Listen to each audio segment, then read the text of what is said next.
Reflexão do dia, Êxodo 12.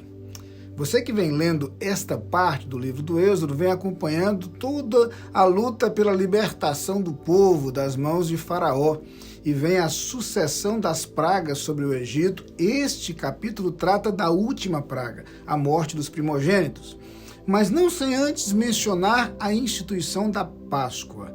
E para nós esse capítulo é precioso. Este acaba se tornando um momento emblemático para a história do povo de Israel, emblemático para a história do plano de salvação. Portanto, tanto para o judaísmo quanto para o cristianismo, aquele é um momento significativo ao extremo. É quando Deus orienta Moisés a celebrar com o povo a Páscoa. Alguns elementos são inseridos para trazer tanto a ideia do sofrimento quanto a ideia da saída apressada, mas a principal imagem é a imagem do cordeiro que será sacrificado. Naquela noite, o sangue do cordeiro morto seria colocado nos umbrais das portas das casas dos hebreus. Nestas casas, a morte não chegaria. O anjo da morte passaria por sobre estas casas e elas estariam livres do alcance daquele sofrimento e daquela dor.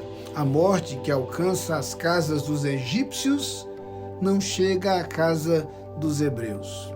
Aquela imagem acompanharia toda a história do povo, porque imediatamente após aquele momento, eles saem do Egito.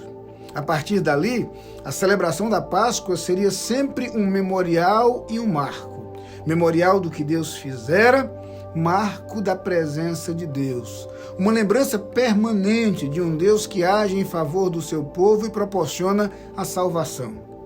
Séculos se passam até que nós chegamos à experiência de Jesus Cristo.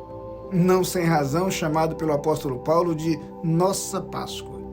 Jesus é apresentado, e você se lembra disto, por João Batista como o Cordeiro de Deus que tira o pecado do mundo. Está lá no capítulo 1, versículo 29 do Evangelho segundo João.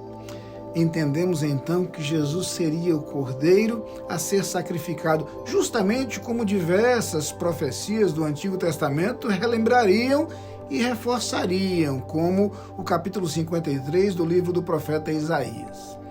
Falando daquele que seria ferido pelas nossas transgressões, moído pelas nossas iniquidades, e declara que o castigo que nos traz a paz estava sobre ele.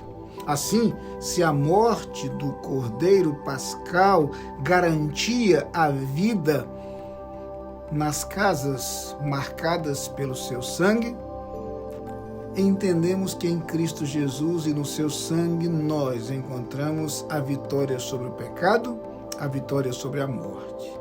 Paulo descreve bem isso ao lembrar aos Romanos, no capítulo 6, versículo 23, que o salário do pecado é a morte, mas o dom gratuito de Deus é a vida eterna em Cristo Jesus, nosso Senhor.